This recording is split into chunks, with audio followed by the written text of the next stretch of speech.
Ouais, salut la troupe, ici Bob. Bienvenue à bord. Aujourd'hui, je vais vous parler d'un sujet un peu plus sérieux que d'habitude. Là, aujourd'hui, je vais vous parler de vigilance personnelle, de risque attentat et de l'Euro 2016. Donc, vous n'êtes pas sans savoir que la France est visée par des groupes terroristes, etc., euh, qui veulent commettre des attentats, qui en ont déjà commis, et qui pourraient représenter une menace, qui pourrait saisir l'occasion de l'Euro 2016 de foot pour, pour commettre d'autres attentats. Au moins pour trois bonnes raisons. La couverture médiatique, la forte concentration de personnes et la grosse mobilisation des forces de l'ordre sur des points précis qui pourraient dégarnir d'autres points. Voilà. D'un point de vue de l'analyse générale, on va dire. C'est pas tout à fait mon habitude dans mes vidéos de faire un peu de géostratégie, etc. J'essaie de rester sur du survivalisme accessible et général. Là, je pense que ça mérite d'être un peu plus fouillé au niveau de la démarche. Donc, précisément sur Bordeaux, si jamais je voulais revenir recentrer un peu sur la Gironde et sur Bordeaux, il y aurait au moins trois raisons pour lesquelles on peut s'attendre plus probablement à des événements graves. Ce serait l'inauguration de la Cité du Vin, la Cité mondiale du vin là, qui vient d'être inaugurée début juin. Pour des gens qui pensent que l'alcool n'est pas une bonne chose, ben ça peut être une occasion, ça peut être une cible potentielle. Il y a la pseudo, pas encore affichée, mais presque candidature de M. Alain Juppé, qui est maire de Bordeaux, à éventuellement une fonction présidentielle. Ça aussi, ça doit être une raison. Et chose que je ne savais pas et que j'ai appris assez récemment, il existe une fatwa, donc un contrat édicté par des gens radicaux sur la tête de l'imam de Bordeaux. Bon, c'est pas tellement mes renseignements habituels, mais voilà, j'ai cette information-là. Donc on a un concours d'éléments, on a un concours de faits et de circonstances qui font qu'on pourrait être amené à une augmentation du risque assez nette de problèmes, de gros problèmes. Je parle de Bordeaux, mais ça peut être les autres villes qui sont impactées par l'Euro 2016, notamment celles qui accueillent des matchs et celles qui accueillent des fan zones. Donc vous savez, bon, les matchs dans les stades, ça c'est pas un problème. Et ce qu'on appelle les fan zones, ce sont ces concentrations de personnes devant un écran géant, et on met 10 000, 20 000, jusqu'à 60 000, voire plus personnes pour regarder le match entre supporters, etc. C'est une grande place avec un écran, on met des barrières autour, on met quelques vigiles à l'entrée, et ça nous fait une fan zone. Et bien sûr, on n'oublie pas les buvettes tout autour avec des prix un peu exorbitants. Tant qu'à faire. Donc, vu de ce point de vue-là, en ayant fait un petit peu le panorama global de cette histoire, donc on peut raisonnablement penser qu'on aurait des risques. Alors, je parlais de mobilisation des forces de l'ordre. Mobilisation des forces de l'ordre, des services de sécurité, des forces de secours, etc. Oui, il y a des choses qui sont prévues. Évidemment, vous aurez des filtrations à l'entrée des stades, il y aura des fouilles, il y aura de la surveillance par caméra, il y aura des détachements de gendarmes mobiles, de CRS, etc., de policiers en civil un peu partout. Donc les forces de l'ordre vont être très sollicitées sur ces points, sur les points à risque autour des fan zones, autour des stades, éventuellement autour d'autres points névralgiques, des rassemblements de personnes, les gares ou les aéroports. N'oubliez pas qu'on est en contexte Vigipirate, qu'on est en état d'urgence. Donc la mobilisation des forces de tout ordre n'a été jamais aussi forte qu'aujourd'hui. D'un autre côté, ça laisse... Alors je ne voudrais pas donner des mauvaises idées aux gens mal intentionnés, mais sachez-le pour vous, pour votre sécurité personnelle, de toute façon c'est pas avec le nombre de vues que je fais, que ça devrait poser un gros problème, mais bon, peu importe, on s'en fout. Voilà, ça va dégarnir d'autres sites. Alors peut-être que des gens mal intentionnés ne voudraient pas s'en prendre forcément à des cibles dites dures. Un cible dure, c'est une base militaire, c'est une zone défendue, c'est une zone protégée. Et ils vont peut-être privilégier le fait que pendant certains Au moment où on va concentrer un maximum de force dans un endroit pour dégarnir d'autres endroits et aller taper ces cibles-là, des cibles molles. Et les cibles molles, en l'occurrence, pour des gens qui ont les idées qu'ils ont, ça pourrait être quoi? Ça pourrait être des crèches, des églises, ça pourrait être des plages, ça pourrait être des restaurants, des choses comme ça. Donc ce que je vous dis là, c'est pas tellement pour vous rassurer, parce qu'en gros, les concentrations de personnes, stades, fan zone, etc., ça peut être des zones à risque. C'est là où un maximum de forces de sécurité vont se placer, se prépositionner et se préparer à réagir. Mais d'un autre côté, vu que ces zones-là seront sous bulle de protection, ça sera plus difficile d'aller frapper. Alors d'un côté, il y a l'enjeu médiatique. Si on arrive à taper là-dedans, ben ouais, on est les plus forts, machin, on aura prouvé que machin. Et de l'autre côté, il y a le côté pragmatique et tactique où on va aller plutôt aller taper des cibles moins dangereuses, plus nombreuses, et ça pourra mettre un bordel aussi important, voire même pire, si certains s'amusent à taper à plusieurs endroits, dans des zones moins protégées. Bon. Donc comme je vous disais, ouais, c'est pas tellement pour vous rassurer, parce que apparemment, à n'importe quel endroit, on ne pourrait pas être en sécurité. Bon, face à ça, on peut raisonnablement penser que les stades seront sécurisés. On peut raisonnablement penser que les fan zones seront assez sûres, elles aussi, puisqu'il y aura des fouilles, il y aura des filtrages, il y aura des contrôles des sacs à dos, voire même des interdictions de sacs à dos. Voilà, au moins comme ça, le problème sera réglé. Et si jamais il devait se passer quelque chose, ce serait plutôt, à mon avis, sur des files d'attente, sur les zones découvertes, non encore protégées. Encore que, bon, il y a quand même de la vidéosurveillance, il y a quand même des gens qui surveillent et qui sont infiltrés dans la foule. Donc, de ce point de vue-là, l'Euro 2016 va être une grosse mobilisation de force et va dégarnir d'autres sites. Et je serai un peu plus inquiet pour les autres sites, à la limite. C'est là où je stratégiquement, où je vois plus de possibilités. Mais bon, après, moi je ne suis pas dans la tête des terroristes et je n'ai peut-être pas l'intention de faire du médiatique comme eux veulent le faire. Et j'aurais peut-être voulu frapper à tout prix des endroits médiatisés, des endroits symboliques. Bon. Alors face à ça, qu'est-ce qu'on peut faire? Premièrement, on peut rester chez soi, mais bon, ce serait ce qui est encore de plus sûr. Et si on voulait se déplacer, on va peut-être pas s'empêcher de vivre non plus. Il y aurait au moins un minimum de choses à faire. Éviter les grosses concentrations de personnes, les mouvements de supporters, quand ils commencent à bien se chauffer à la bière, etc. Ça peut se bastonner entre groupes de supporters, tout ça, bon, ça c'est pas nouveau. Sans aller jusqu'au hooliganisme. On peut trouver telle équipe qui n'aime pas trop telle équipe, qui joue, qui se trouve, qui se tape dessus. Bon, voilà. Ne serait-ce que ça, éviter de se trouver là-dedans, c'est déjà pas mal.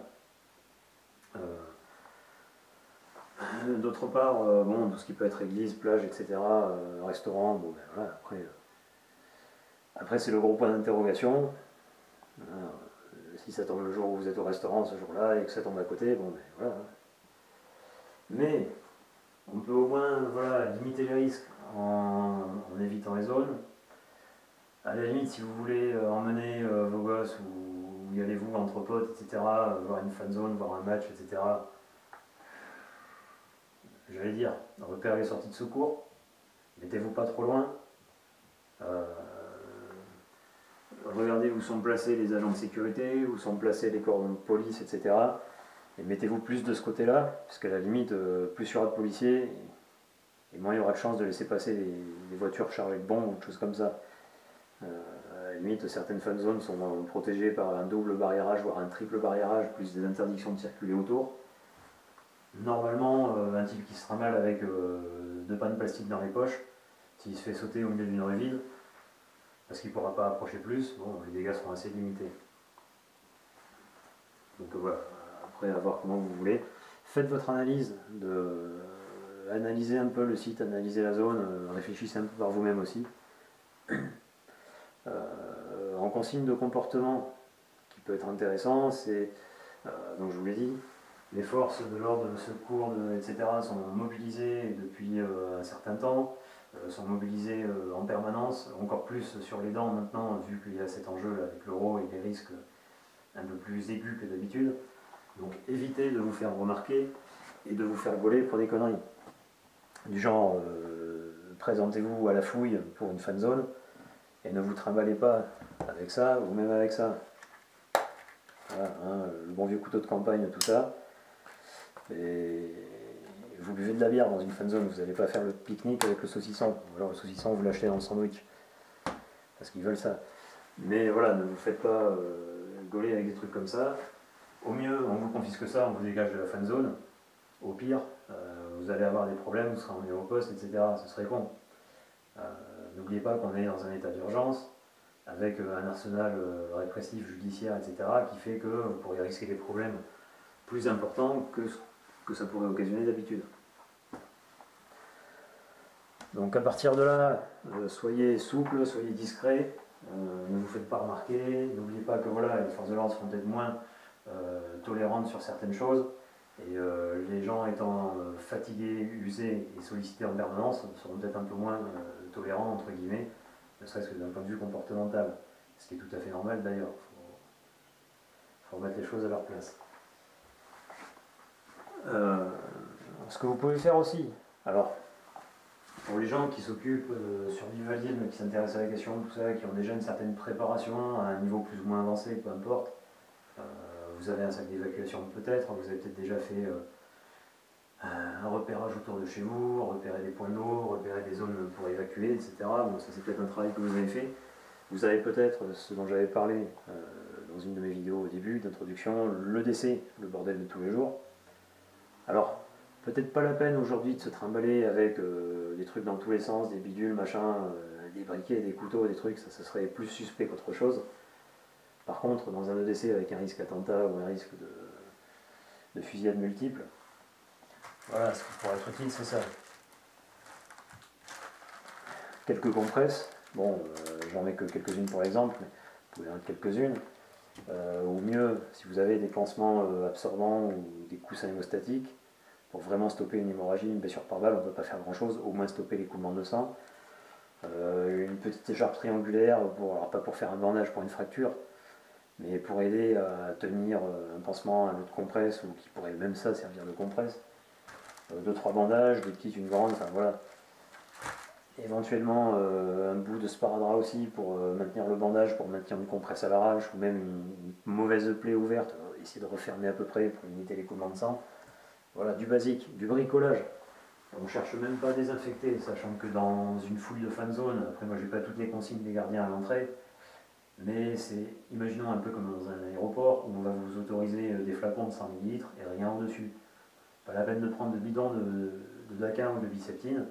De toute façon, en urgence, quand on est blessé, ce qu'il faut dans les premières minutes, c'est limiter la perte de sang, parce que même s'il y a un peu de terre qui sort sur la blessure, oui, il y a un risque d'infection. Mais vous claquerez beaucoup plus vite par perte de sang et par hémorragie que par infection, rassurez-vous. Ou rassurez-vous pas, ça dépend. Ouais, donc vous faites rentrer ça dans une petite pochette, là, genre poche d'appareil photo, genre une pochette tactique si vous voulez, peu importe. Un truc pas trop gros où vous pouvez mettre votre téléphone ou votre portefeuille à côté. Voilà, vous mettez des trois conneries, voilà, bandage, machin, un petit peu de compresse. Pensez surtout aussi à prendre votre carte d'identité avec vous, ou une copie plastifiée de votre carte d'identité, et une petite carte plastifiée aussi. Bon, ça peut être ça, ça peut être une carte de magasin que vous récupérez, vous effacez, on s'en fout. Vous marquez votre groupe sanguin.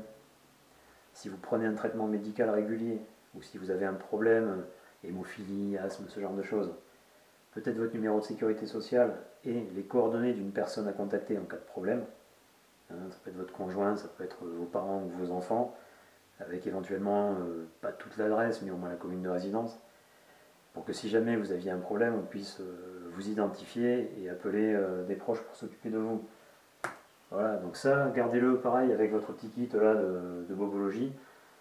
On peut ajouter, si vous avez, j'en ai pas sous la main là, mais c'est ces espèces de pansements militaires, c'est pas tout à fait des pansements, c'est des garrots, ce qu'on appelle les garrots tourniquets. Vous faites le tour de votre blessure, vous mettez un tour ou deux pour arrêter l'hémorragie, vous scratchez par-dessus, et voilà. C'est un petit peu particulier à trouver, c'est entre 15 et 20 euros, bon c'est pas tout à fait donné, bon, ça peut servir à se dépanner sur un gros pépin. À défaut de ça, une ceinture, soit une ceinture roulée dans votre kit, même une vieille ceinture de récup, à la limite vous en gardez 40 cm pour faire un tour de cuisse. Ça peut être ce système-là, ça peut être un système de boucle, peu importe, ou vous-même vous portez une ceinture comme ça, et si jamais il y avait besoin, voilà, vous pouvez faire un garrot. Voilà, quelques conseils, quelques bonnes pratiques que je peux modestement vous glisser à l'oreille pour se préparer à cette saison Euro 2016, avec ce risque attentat qui est assez net, il ne faut pas se le cacher. Il y a tout un tas de critères, de facteurs géopolitiques, géostratégiques, etc. qui font que, oui, la France est assez menacée. La France a déjà été touchée et le sera encore, malheureusement. Et donc il faut peut-être s'attendre à ce que, cet Euro 2016 soit peut-être le théâtre d'un événement ou plusieurs auxquels il faudrait faire face. Alors il faudrait s'attendre, ça ne veut pas dire qu'il faut subir. Autant prendre les devants, anticiper un minimum et à notre niveau avoir un minimum de préparation. Autre chose, bon ça c'est des choses que vous devriez peut-être déjà avoir faites avant. Connaissez des gestes de premier secours, connaissez des réflexes, des choses comme ça, qui pourraient permettre de vous sortir du pépin ou de sortir la personne à côté de vous qui vient de se faire entailler la jambe ou qui a la carotide, bon la carotide vous n'allez pas faire un garrot, qui a la fémorale ou l'humérale qui est en train de se vider. Voilà, ayez des connaissances de base. Réfléchissez un peu, comme je vous dis, connaissez votre terrain, ça c'est le début d'une stratégie. Et comme ça vous pourrez voir de quel côté sont des obstacles où vous pourriez vous coucher si jamais il y avait un tir de balle. Où est-ce que serait le cône d'expansion d'une explosion si jamais ça pétait dans un coin. Voilà, réfléchissez à ce genre de choses. Sans devenir parano, c'est pas le but, mais que vous ne soyez pas complètement pris à sec, à froid et à zéro, si jamais il se passait quelque chose. Voilà. Bon, sur ce, je suis content d'avoir pu vous faire une petite vidéo. Là, je viens de mettre en ligne celle de la Civic, un peu plus rigolote, là, avec l'ami Buvard. Allez voir sur sa chaîne aussi, on a fait une vidéo conjointe sur la descente en rappel, là, les systèmes d'escalade, etc. Il faut qu'on fasse la deuxième d'ailleurs. La météo n'était pas très clémente, donc autant faire ça quand il fait beau, c'est plus agréable. Et j'essaierai de réalimenter un petit peu ma chaîne, là, c'est vrai que ces dernières semaines j'étais assez pris pour différentes raisons. Mais voilà, je ne vous oublie pas, je reste sur un travail de fond et je vous fais la bise en vous disant à bientôt. Allez, à plus. Et portez-vous bien, n'abusez pas trop de la bière. Mais bon, faut pas se laisser abattre quand même.